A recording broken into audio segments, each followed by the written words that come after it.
नमस्कार दोस्तों, मैं हूं वीके शर्मा। आप देख रहे हैं ISRG चैनल। आज हमारे स्टूडियो में मौजूद हैं NK सूद साहब, जो कि पूर्व राज्याधिकारी हैं। आप जानते हैं कि पिछले दिनों जो घटना घटी बांग्लादेश पे, सरकार वहां से बेदखल की गई और एक हमारे पड़ोसी जो देश है मालदीव, वहाँ पर भी एक उसका परिणाम देखने को मिला। सुखद परिणाम कह सकते हैं या कुछ भी कह सकते हैं। मालदीव ने अपने 28 द्वीपों को भारत के हवाले कर दिया कि आप ही हो हमारे माई बाप, इसको आप सुरक्षित रख सकते हो, आपके हाथों में सुरक्षित रहेंगे। तो सूद साहब, ये जो परिस्थितियाँ बदली है, इसको लेकर आप क्या मानेंगे? देखिए, सबसे पहले तो मैं अपने जो लोग हैं जो वॉच करते हैं, हमारे दोस्त हैं, उनको ये बताना चाहूँगा कि डिप्लोमेसी क्या होती है और मोदी कैसे डिप्लोमेसी में जीतते हैं। बहुत सी चेंजेस आती हैं वर्ल्ड के अंदर कंट्रीज़ के साथ, कभी अप कभी डाउन, और कोई दोस्त दगाबाज हो जाते हैं। फिर कैसे उनको जीता जाए, क्या फोर्सफुली जीता जाए या डिप्लोमेसी से। और यही काम चला मालदीव के अंदर। मालदीव इंडिया का दोस्त था, दोस्त है, लोग उनके आज भी हमारे दोस्त हैं। लेकिन जब वहाँ पे मीज़ू पावर में आए तो वो एंटी इंडिया हो गए, क्योंकि उनकी चाइना की तरफ पहले स्लांट था और वो पावर में आए थे नवंबर 2023 में। लेकिन अगस्त 2024 के अंदर इंडिया ने दोबारा से मालदीव के ऊपर अपना कंट्रोल जमा लिया, और इसकी हम पूरी बात करेंगे। बिल्कुल, कि मीज़ू पावर में आए थे मालदीव के अंदर नवंबर 2023 में, और उनकी जो पहली विज़िट थी, नॉर्मली होती थी इंडिया के अंदर, जो भी वहाँ पे प्रेसिडेंट आता था, लेकिन उनकी पहली विज़िट थी टर्की में, जो इंडिया का दुश्मन है। और उसके बाद उनकी जो सेकंड फॉरेन विज़िट हुई वो हुई चाइना के अंदर, जो हमारा दुश्मन है। और वहाँ जाके बहुत से एग्रीमेंट साइन किए उन्होंने चाइना के साथ, डिफेंस के एग्रीमेंट भी साइन किए, जो कॉपरेशन के एग्रीमेंट भी साइन किए, और बहुत सी चीज़ें हुई जिससे इंडिया बड़ा परेशान हुआ, क्योंकि मालदीव हमारे बैकयार्ड पे है। बिल्कुल। और हमारी सिक्योरिटी पे बहुत ज़्यादा इम्पैक्ट है बिल्कुल इसी चीज़ का, तो इसीलिए हम कंसर्न थे। सूद साहब, ये घटना रातों रात नहीं हुई है, क्योंकि आप देखेंगे ये घटनाक्रम घटा बांग्लादेश में। वहाँ की सरकार को एक तरह से कहे बेदखल किया गया। उसके बाद में जब भारत ने अपनी तरफ से चिंता व्यक्त की कि क्षेत्र में शांति व्यवस्था, सुरक्षा व्यवस्था मजबूत होनी चाहिए, तो मालदीव के मन में भी एक कुछ नया विचार आया। उसने अपना निर्णय लिया कि जो उसके 28 द्वीप हैं उनको भारत को सौंप दिया जाए। तो ऐसे में जो और पड़ोसी देश हैं जिनकी गिद्ध वाली नज़र थी इन द्वीपों पर, तो उनके मन में क्या इस समय भाव उमड़ रहे होंगे? देखिए, एक बात जरूर करेंगे कि जो लगता है बांग्लादेश के अंदर वो उसका मालदीव पे भी इम्पैक्ट हुआ होगा, और जो मालदीव के अंदर दोबारा जैसे वो इंडिया के क्लोज आ गया, इसका इम्पैक्ट बांग्लादेश पे पड़ेगा, क्योंकि मालदीव की इकनॉमी छोटी है, $3 बिलियन की इकनॉमी है, और बांग्लादेश की भी इकनॉमी $10 बिलियन की है, बहुत ज़्यादा बड़ी तो है नहीं जी। तो बांग्लादेश भी इंडिया पे डिपेंडेंट है, मालदीव भी इंडिया के ऊपर डिपेंडेंट है। मालदीव तो सुधर गया, बांग्लादेश सुधर जाएगा तो अच्छा रहेगा, नहीं तो बांग्लादेश बर्बाद हो जाएगा। फिर इस पर बात करते हैं कि क्यों मालदीव इंडिया के खिलाफ हुआ था। जब वो पावर में आए तो पहली विजिट टर्की में, दूसरी चाइना के अंदर, फिर वहाँ पे एक डिफेंस एग्रीमेंट साइन किए गए, जिसकी वजह से इंडिया को चिंता हो गई कि हमारे बैकयार्ड पे चाइना अपनी बेस बना लेगा। तो इंडिया ने, या हमारे प्राइम मिनिस्टर चले गए लक्षद्वीप में, लक्षद्वीप के अंदर जाकर के सिर्फ स्नॉर्कलिंग की, फ़ोटो खिंचवाई, और ये बता, क्योंकि लक्षद्वीप बहुत क्लोज है मालदीव के, तो बता दिया मालदीव को कि तुम्हारे यहाँ पे टूरिस्ट अगर नहीं आएंगे तो हम लक्षद्वीप में भेज देंगे, क्योंकि मालदीव डिपेंड करता है टूरिज़्म के ऊपर। और इसी वजह से PM मोदी गए कि बताने के लिए कि हम टूरिज़्म को यहाँ पे अट्रैक्ट करेंगे, मालदीव को नुकसान होगा। तो उनके 2 मिनिस्टर्स मालदीव के, उन्होंने PM मोदी को अब्यूजिव लैंग्वेज दी, इससे दोनों कंट्रीज़ के रिलेशन ख़राब हो गए। In the mean time PM Modi Dubai गए थे एक मीटिंग को अटेंड करने के लिए, कोई इंटरनेशनल मीटिंग थी, वहाँ पे इनके प्रेसिडेंट से मिले, मीज़ू से, और उनसे कहा कि आप हमारे दोस्त हैं, हमारे दोस्त बन के रहिए, हम अच्छे से रिलेशन चलाएंगे, दोनों कंट्रीज़ अच्छी रहेंगी, सेफ रहेंगी। लेकिन मीज़ू को तब भी बात नहीं समझ में आई। लेकिन जब वहाँ पर कुछ दिक्कत आई कि उनको राइस चाहिए थे या उनको शुगर चाहिए थी, तो इंडिया ने कहा भेज देंगे। फिर उनके कंट्री के अंदर कुछ और भी प्रॉब्लम्स थी, जिसको इंडिया ने रिजॉल्व कर दिया। फिर वहाँ पे जो लोन इंडिया ने दिया था, मैच्योर हो रहा था, उसको पास ओवर कर दिया, यानी कि एक्सटेंड कर दिया, क्योंकि मालदीव की अभी तक इकोनॉमिक कंडीशन ठीक नहीं है। और उसके बाद चाइना ने भी वहाँ पे बहुत इंटरवीन किया। उसके पहले एक इंसिडेंट हुई थी कि जब चाइना से विज़िट करके आए थे, तो चाइना ने कहा था, उनके प्रेशर पे आके मालदीव ने कहा कि हम आपके जो 80 यहाँ पे डिफेंस के लोग हैं, जो वहाँ पे डोर्नियर एयरक्राफ्ट चलाते हैं, जो इंडिया ने उनको प्रेजेंट किए थे, उनको विड्रॉ करो। इंडिया ने विड्रॉ कर लिए। फिर वो प्लेन चल नहीं पाए, तो इंडिया ने अपने सिविलियंस को भेज दिया वहाँ पे। तो मालदीव ने देखा कि इंडिया का तो बड़ा पॉजिटिव एटीट्यूड है। और दूसरी तरफ जब यहाँ पे PM मोदी ने अपनी स्वेरिंग इन सेरेमनी की, तो मालदीव के प्रेसिडेंट को बुलाया था। मालदीव के प्रेसिडेंट आए पीएम मोदी से मिले, पीएम मोदी से बातचीत की उनसे, लेकिन उन्होंने सारी की जो कवरेज थी मालदीव के अंदर वो नहीं दी, क्योंकि उनका एंटी इंडिया एटीट्यूड था। लोग पूछते हैं कि आप कैसे प्रो इंडिया हो गए।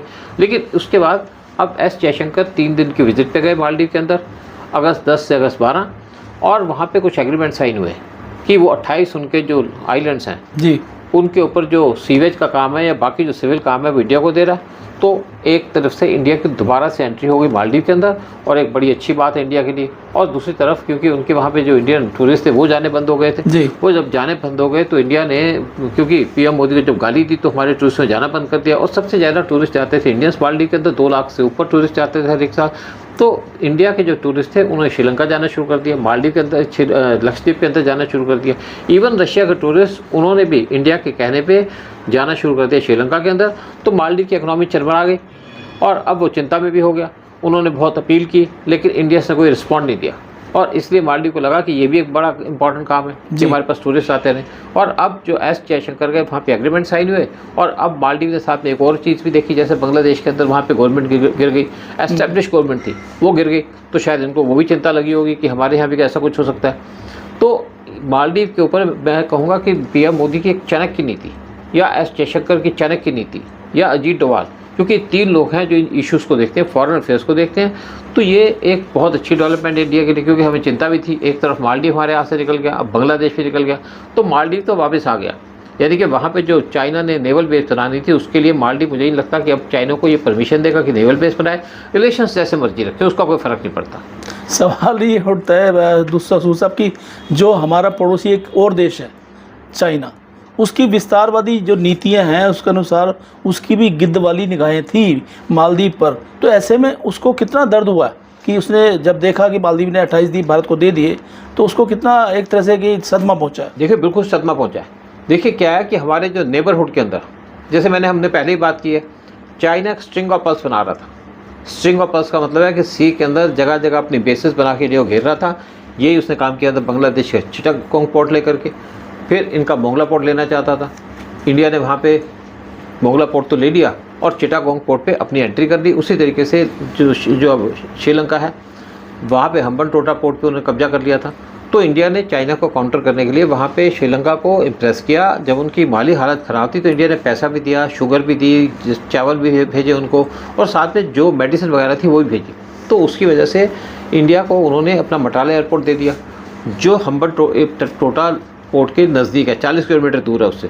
तो इंडिया वहाँ से उनके जो पोर्ट है हम्बनटोटा पोर्ट, वहाँ से यानी कि मटाला एयरपोर्ट से उसको वॉच कर सकेगा और वहाँ पे उनकी मूवमेंट दिख सकेगा, उस सबमरीन आ रही है क्या हो रहा है। तो हमने एक तरीके से श्रीलंका के अंदर भी जो चाइना की एंट्री थी उसको भी न्यूट्रलाइज कर दिया। अब चाइना ने जो एंट्री की थी मालदीव के अंदर उसको भी इंडिया ने न्यूट्रलाइज कर दिया। साथ में लक्षद्वीप के अंदर बेस बना ली है, वो भी एक इंडिया की अचीवमेंट है। साथ में इंडिया ने क्या किया है कि 2 एयर बेसिस वो बनाने का काम शुरू कर दिया लक्षद्वीप के अंदर, यानी कि वहाँ पे हमारी एयरक्राफ्ट भी होंगे, फाइटर जेट्स भी होंगे, साथ में वहाँ पे हमारे डिफेंस के पर्सनल भी होंगे, आर्मी नेवी सबके होंगे। तो इंडिया अपना एक्सटेंशन कर रहा है अपनी सिक्योरिटी के लिए लक्षद्वीप के थ्रू भी, क्योंकि एक तो मालदीव के थ्रू वर्ल्ड की ट्रेड पास करती है और लक्षद्वीप भी उसके काफ़ी नज़दीक है, वहाँ से भी इंडिया अपनी ट्रेड को सिक्योर कर पाएगा। तो जहाँ जहाँ भी चाइना ने एंट्री की है इंडिया उसको काउंटर कर रहा है। और अब देखते हैं बांग्लादेश का क्या होगा। इस बात से कोई दो राय नहीं है कि जो भारत की सुरक्षा स्थिति है वो मालदीव के 28 द्वीप मिलने से और ज़्यादा मजबूत हुई है, क्योंकि अपना एक जो दायरा है उसको भारत ने बढ़ाया है। साथ साथ जो पड़ोसी देश है जहाँ पर अभी उथल पुथल मची हुई है, बांग्लादेश की मैं बात कर रहा हूँ, तो वहाँ जो अंतरिम सरकार है उसको भी राहत की सांस मिली होगी कि भारत ने बड़े भाई का रोल निभाते हुए जो क्षेत्र में सुरक्षित एक दायरा बनाया है तो उसको भी एक सुरक्षा का कवच मिला है। देखिए जैसे मालदीव ने शायद सीखा बांग्लादेश से, तो बांग्लादेश को भी सीखना पड़ेगा मालदीव से कि इंडिया की मदद लेना ज़रूरी है। इंडिया के साथ जब मालदीव सबसे क्लोज इंडिया है और दूसरी तरफ बांग्लादेश का जो बॉर्डर लगता है सिर्फ इंडिया के साथ लगता है, अगर वहाँ पे लोग हिंदुओं पे अटैक करेंगे तो बांग्लादेश के लिए फ्यूचर के अंदर या बहुत जल्दी रिसेंट टाइम के अंदर डिफ़िकल्टीज आ जाएंगी, इकोनॉमिक कोलैप्स हो जाएगी और उसको सोचना पड़ेगा और सोचना भी चाहिए कि कैसे अपने देश को बचाएं। नहीं बचाएंगे तो पाकिस्तान तो उनकी मदद नहीं कर पाएगा, ना चाइना मदद कर पाएगा जिस तरीके से इंडिया मदद करता है, ना उनकी मदद यूएसए कर पाएगा। मदद कर पाएगा तो सिर्फ इंडिया मदद कर पाएगा बांग्लादेश की, और बांग्लादेश को इसको सोचना पड़ेगा। मुझे लगता है कि बांग्लादेश के ऊपर हम अलग से एक वीडियो बनाते हैं और पूरे तरीके से लोगों को ब्रीफ करते हैं कि कैसे बांग्लादेश की इकोनॉमिक कंडीशन है और कैसे वो सुधर सकती है। मालदीव ने अपना विश्वास जाहिर किया भारत को लेकर, और ऐसे में जो सुरक्षा की स्थिति मजबूत है उससे हम सहमत हैं, और साथ साथ जो अंतर्राष्ट्रीय स्तर पर भारत की जो स्थिति है, भारत का जो विश्वास है, भारत की जो छवि है, उस पर कितना अच्छा असर पड़ रहा है। नहीं देखिए, बहुत अच्छा असर पड़ेगा इस चीज़ का, क्योंकि पहले एक मालदीव चला गया था हमारे यहाँ से, फिर बांग्लादेश चला गया, और मेन बात है कि जो हमारे इंटरनल लोग बैठे हैं, जैसे कहते हैं ना कि हमको 2 खतरा है, एक पाकिस्तान से, एक चाइना से, और तीसरा खतरा है जो इंडिया के अंदर लोग बैठे हैं भीतरघात, जो अपने आप को पढ़े लिखे कहते हैं, जिनको पता नहीं है कि देश के अंदर क्या हो रहा है या देश की स्थिति क्या है, और वो पीएम मोदी को टारगेट करना शुरू कर देते हैं। जैसे बांग्लादेश की सिचुएशन हुई तो यहाँ पे कुछ लोग वो पीएम मोदी को टारगेट करने लगे कि यहाँ सिचुएशन ये भी हो सकती है इंडिया के अंदर। अब एक चीज़ उनको समझ लेनी चाहिए, या बाकी जो लोग इसको देख रहे हैं उनको भी मैं कहूँगा कि आप सोचिए समझिए कि पीएम मोदी ने किस तरीके से मालदीव के ऊपर दोबारा कंट्रोल किया। देखिए, चेस की गेम है, कभी कोई ऊपर कभी कोई नीचे, कभी किसी ने किसी का मोहरा मार दिया, कभी किसी ने, और हम चाइना के साथ ये गेम खेल रहे हैं बहुत सालों से। पहले हम चाइना के सामने डिफीट करके बैठे रहते थे, आज चाइना को हम डिफीट भी कर रहे हैं, कभी चाइना हमको डिफीट कर रहा है। तो ये गेम चलती रहेगी, लेकिन अगर हम अलर्ट हैं तो अपनी कंट्री को डिफेंड कर पाएंगे। और मैं स्पेशली कहूँगा कि जो पीएम मोदी और एस जयशंकर की जो फॉरेन पॉलिसी है एक्सीलेंट है, और वर्ल्ड इसको मानता है। एक जो बात जहन में आ रही है वो अपने दर्शकों को समझाने के लिए और खुद भी समझने के लिए आपसे जानना चाहते हैं कि जो अभी 28 द्वीप मालदीव ने हमें सौंपे हैं, वहाँ पर इन प्रैक्टिकल क्या क्या होता है, क्या क्या संभावना है वहाँ पर? देखिए, मालदीव के अंदर मेरे ख्याल में 1500 के आसपास आइलैंड है, मुझे पूरा नंबर नहीं इस टाइम पे याद, लेकिन जो वहाँ पे जहाँ पे लोग रहते हैं वो शायद 100 से भी कम हैं, 40-50 हो सकते हैं। लेकिन वहाँ पे क्या है कि एक सिक्योरिटी का इशू भी है। अब मालदीव के पास इतना पैसा है नहीं कि अपने देश को कैसे डेवलप करे, तो इंडिया ने जो 28 द्वीप लिए हैं उसके अंदर आप देखिए कि जैसे नॉर्मल सिचुएशन आती है, जैसे नॉर्मल उनको वहाँ पे रोड्स बनने हैं, सड़कें बननी हैं, पुल बनने हैं, उस पर काम किया जाएगा। सिविल वर्क का काम है, कोई मिलिट्री का काम नहीं। ये भी चाइना भी कोई वहाँ सिविल का काम कर रहा है। जैसे इंडिया ने पहले एक पुल बनाया था 2 आइलैंड्स को लिंक करने के लिए, तो वहाँ पे काम चल ही रहा है। फिर मालदीव को इंडिया ने ये भी समझा दिया, या उनके जो एडवाइजर ने बता दिया कि जब यहाँ पे क्राइसिस आया था, पानी का क्राइसिस आया था, तो इंडिया ने अपने यहाँ से शिप भेजे थे, एयरक्राफ्ट भेज करके वहाँ पे पानी सप्लाई किया और उनके जो इक्विपमेंट उनको ठीक किया। एक बार वहाँ पे तेल फैल गया था उनके द्वीप के पास, तो इंडियन ऑयल के वार शिप्स जा करके उन्होंने तेल को साफ़ किया, मालदीव को बचाया। और साथ में जब वहाँ पे कू हुआ था, शायद वो 1988 की बात है, तो उस टाइम पे मालदीव के जो प्रेसिडेंट थे वो अप्रोच किए सिंगापुर को, साथ में श्रीलंका को कि हमें हेल्प करो। दोनों ने मना कर दिया कि हमारे पास तो ऐसी कोई फैसिलिटी नहीं है। उसके बाद वो पाकिस्तान को अप्रोच किए, पाकिस्तान ने मना कर दिया कि हम तो ऐसा कुछ नहीं कर सकते। अल्टीमेटली वो अप्रोच किए यूएसए को, यूएसए ने कहा हम तो बहुत दूर बैठे हैं। फिर वो अप्रोच किए यूके को, ब्रिटेन को। ब्रिटेन के जो उस टाइम पे उनकी जो प्राइम मिनिस्टर थी, उन्होंने कहा देखिए हमारे शिप्स दूर हैं, अगर आपको मदद मांगनी है तो इंडिया से मांगो। तो उन्होंने एक इंडिया से मदद मांगी।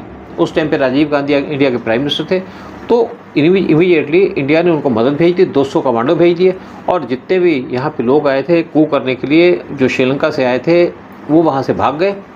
LTT का ग्रुप था एक, जिसके मेंबर्स थे, और इंडियन गवर्नमेंट ने पूरे तरीके से मालदीव को सिक्योर किया, उनके प्रेसिडेंट को इंस्टॉल किया और अपनी फोर्सेस को वहाँ से विड्रॉ किया। तब से वहाँ पे 80 इंडिया आर्मी के लोग बैठे हुए थे जो सिविल का काम कर रहे थे। नेचुरली जो शिप्स या उनके एयरक्राफ्ट थे जो इंडिया ने सप्लाई किए, उनको ले जाना लोगों को, उस पर काम कर रहे थे। तो शायद मालदीव को सारी बातें समझ में आ गई कि इंडिया ने कैसे उनकी मदद की थी, कैसे उनको सेव किया था, और इसीलिए पीएम मोदी की डिप्लोमेसी एक बड़ी डिप्लोमेटिक विन है इंडिया के लिए। और एक चाइना को मुँह की खानी पड़ी है, जिसने पहले मालदीव को अपने कंट्रोल में ले लिया था। अब इंडिया ने पाला बदल दिया है, यानी कि गेम चेंज कर दी है मालदीव के अंदर, और मालदीव इंडिया के बैकयार्ड पे है, और इंडिया की सिक्योरिटी भी बड़ी इम्पैक्ट होगी। अब इंडिया की सिक्योरिटी के ऊपर कोई फ़र्क नहीं पड़ेगा। ये पूरे घटनाक्रम से हम ये मान सकते हैं कि मालदीव भारत को अपने बड़े भाई के रूप में या गार्जियन के रूप में मानकर अपने 28 देशों को सुरक्षित करने के लिए, उसको डेवलप करने के लिए भारत के हाथ मिला रहा है। और ये हम विश्वास व्यक्त कर सकते हैं कि इस क्षेत्र में सुरक्षा मजबूत होगी। पड़ोसी जो देश हैं उनको भीतर भी एक आत्मनिर्भरता की भावना आएगी और हमारे जो भारतीय महाद्वीप में जो बुरी नज़र लगा के बैठे हैं उनको मुंह की खानी पड़ेगी। आपको चर्चा कैसी लगी और किस विषय पर और चर्चा देखना चाहते हैं अवश्य बताइएगा। आज्ञा दीजिए, नमस्कार। नमस्कार।